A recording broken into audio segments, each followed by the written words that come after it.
Assalamualaikum warahmatullahi wabarakatuh. Kembali lagi belajar bersama sahabat Yuna. Hari ini kita akan belajar tentang modul ajar kurikulum Merdeka. Mari kita mulai. Pembahasan materi. Pengertian modul ajar, perbedaan RPP dan modul ajar, merancang modul ajar, strategi pengembangan modul ajar, komponen-komponen dalam menyusun modul ajar, komponen RPP. Pengertian modul ajar. Modul ajar adalah sejumlah alat atau sarana media, metode, petunjuk, dan pedoman yang dirancang secara sistematis dan menarik. Modul ajar merupakan implementasi dari alur tujuan pembelajaran yang dikembangkan dari capaian pembelajaran dengan profil pelajar Pancasila sebagai sasaran. Modul ajar disusun sesuai dengan fase atau tahap perkembangan peserta didik, mempertimbangkan apa yang akan dipelajari dengan tujuan pembelajaran dan berbasis perkembangan jangka panjang.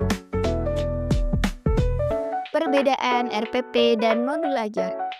1. Dari segi komponen. Modul ajar memiliki komponen yang lebih lengkap dibandingkan RPP, sehingga bisa disebut dengan RPP+. Yang kedua, dari segi tujuan.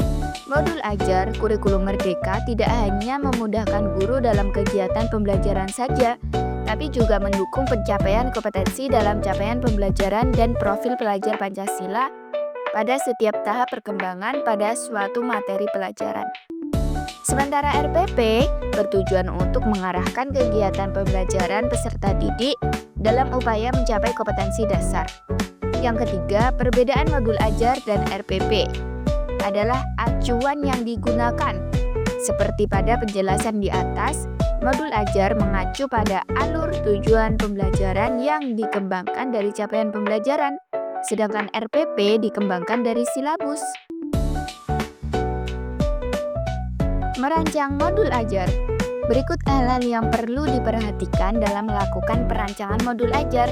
1. Dalam merancang modul ajar, kontributor dapat membuat baru maupun memodifikasi dari modul ajar yang sudah ada.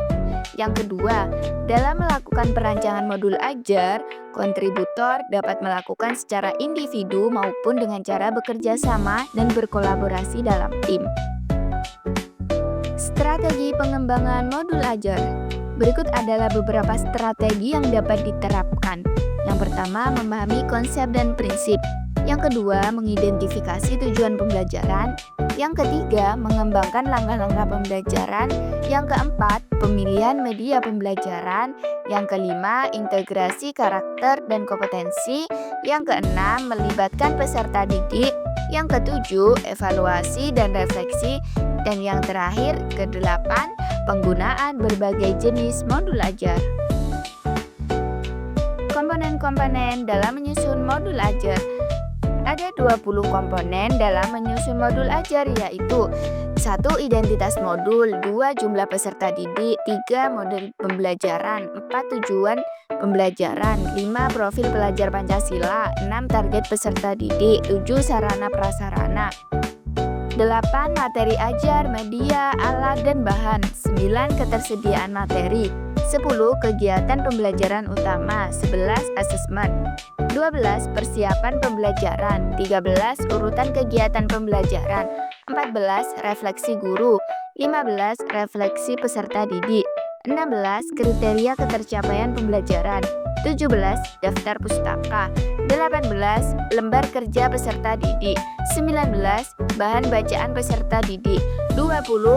Bahan bacaan guru, 21. Materi pengayaan, dan 22. Materi remedial. Komponen RPP.